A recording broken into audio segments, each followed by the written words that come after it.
Assalamualaikum warahmatullahi wabarakatuh. Sahabatku yang dicintai oleh Allah, bersama kami di area pemakaman Waliullah Mbah Sayyid Abdullah, Desa Pelembatu, Kecamatan Menganti, Kabupaten Gresik. Semoga kita semuanya mendapatkan keberkahan dari Allah Subhanahu wa Ta'ala lewat wasilah beliau Hadratus Syekh Mbah Sayyid Abdullah. Sahabatku yang dicintai oleh Allah, di dalam pertemuan yang lalu, bahwasanya ketika hati kita mati, doa-doa kita yang sudah kita panjatkan, permohonan kita kepada Allah belum juga dikabulkan oleh Allah Subhanahu wa Ta'ala. Penyebabnya hati kita yang mati. Dalam pertemuan yang lalu sudah saya sampaikan dua hal yang menyebabkan hati kita yang mati. Yang pertama adalah araftumullah walam tukhfuhu haqqahu. Yang kedua, qara'tumul Quran walam ta'malu bihi. Lalu yang ketiga yang menyebabkan hati kita mati, akaltum min ni'mati rabbikum walam tashkurulah.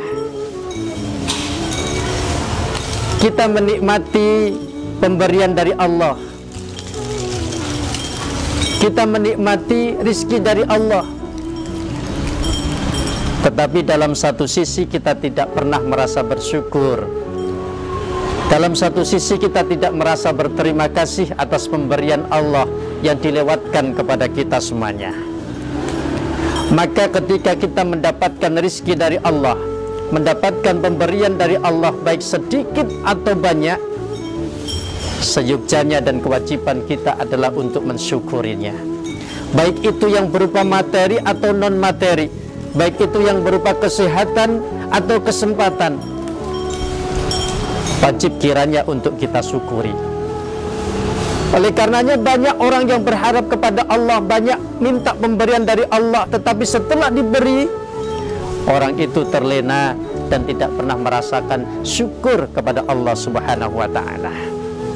Allah sudah berjanji kepada kita, barang siapa yang bersyukur atas nikmatku, kata Allah, nanti akan aku tambah. Itu hak janji Allah. Tetapi sebaliknya Allah akan memberikan ancaman bagi siapa saja yang tidak merasa bersyukur kepada Allah Subhanahu wa Ta'ala. Nah, akaltum min nikmati rabbikum walam tashkurulah. Sering kita menakan nikmat dari Allah, sering kita merasakan kenikmatan dari Allah, tetapi jarang sekali kita merasa bersyukur dan berterima kasih kepada Allah Subhanahu wa Ta'ala. Hal itulah yang akan menyebabkan hati kita mati, sehingga hubungan dengan Allah kita terhambat, hubungan dengan Allah tidak nyambung sebagaimana mestinya. Maka hadirin rahimakumullah, jangan sampai lupakan nikmat dari Allah. Sedikit atau banyak kenikmatan dari Allah wajib sekiranya untuk kita syukuri. Oleh karenanya hadirin, kalau sudah kita melaksanakan itu, insya Allah hati kita akan nyambung dengan Allah, hati kita akan terhubung dengan Allah, sehingga mudah sekali Allah akan mengabulkan permintaan kita. Allah akan memberikan apa yang mau. Maka sahabatku, jangan lupa bersyukur kepada Allah atas segala pemberiannya, atas segala nikmatnya. Maka ketika kalau kita bersyukur kepada Allah, sebagaimana janji Allah, Allah akan menambah pemberiannya kepada kita, Allah akan menambah rizkinya kepada kita. Itu yang ketiga. Lalu yang keempat, yang menyebabkan hati kita menjadi mati, yang menyebabkan hubungan kita terputus antara hamba dengan Allah, yang menyebabkan hubungan kita tidak nyambung dengan Allah, kita menganggap Nabi Muhammad itu adalah panutan kita.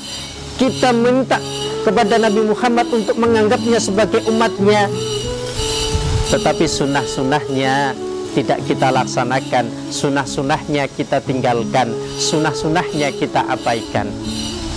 Jangan mengaku menjadi umat Kanjeng Nabi Muhammad, jangan minta diakui sebagai umatnya Nabi Muhammad kalau kita belum melaksanakan sunnah-sunnahnya, belum melaksanakan apa yang sudah dicontohkannya, belum mengikuti apa yang sudah dilaksanakannya. Maka hadirin, Keempat hal kalau kita laksanakan, mulai dari araftumullah, kemudian kita kenal betul dengan Allah, lalu apa yang menjadi hak dan kewajiban Allah kita laksanakan, apa yang menjadi kewajiban kita laksanakan untuk menyembah Allah, dan kemudian kita membaca Al-Quran, kita hayati isinya, lalu kita amalkan di dalam perbuatan sehari-hari. Setelah itu kita bersyukur atas pemberian rizki dari Allah, dan selanjutnya kita mengikuti apa yang sudah diajarkan oleh Kanjeng Nabi Muhammad. Nanti doa kita akan mudah dikabulkan oleh Allah Subhanahu wa ta'ala.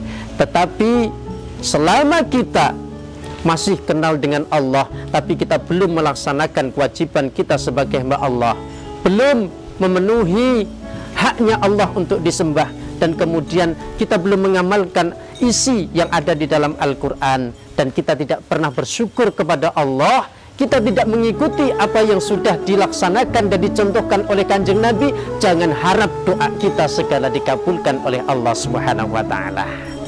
Maka hadirin jamaah rahimakumullah, 4 hal ayo kita jaga. Semoga doa-doa kita yang sudah kita mustajab, yang sudah kita mohonkan kepada Allah, semoga doa-doa kita yang sudah minta kepada Allah, semoga doa-doa kita yang sudah kita panjatkan kepada Allah segera dikabulkan oleh Allah Subhanahu wa ta'ala. Harapan kita menjadi nyata adanya. Terima kasih dan mohon maaf. Semoga Allah senantiasa membimbing kita dalam hal kebaikan, dan semoga Allah memberikan kesehatan selalu kepada kita, sehingga setiap saat kita bisa memenuhi kewajiban kita sebagai hamba Allah untuk melaksanakan perintah-perintah Allah, dan sekaligus menjauhi apa yang telah menjadi larangan Allah. Semoga manfaat. Terima kasih. Wassalamualaikum warahmatullahi wabarakatuh.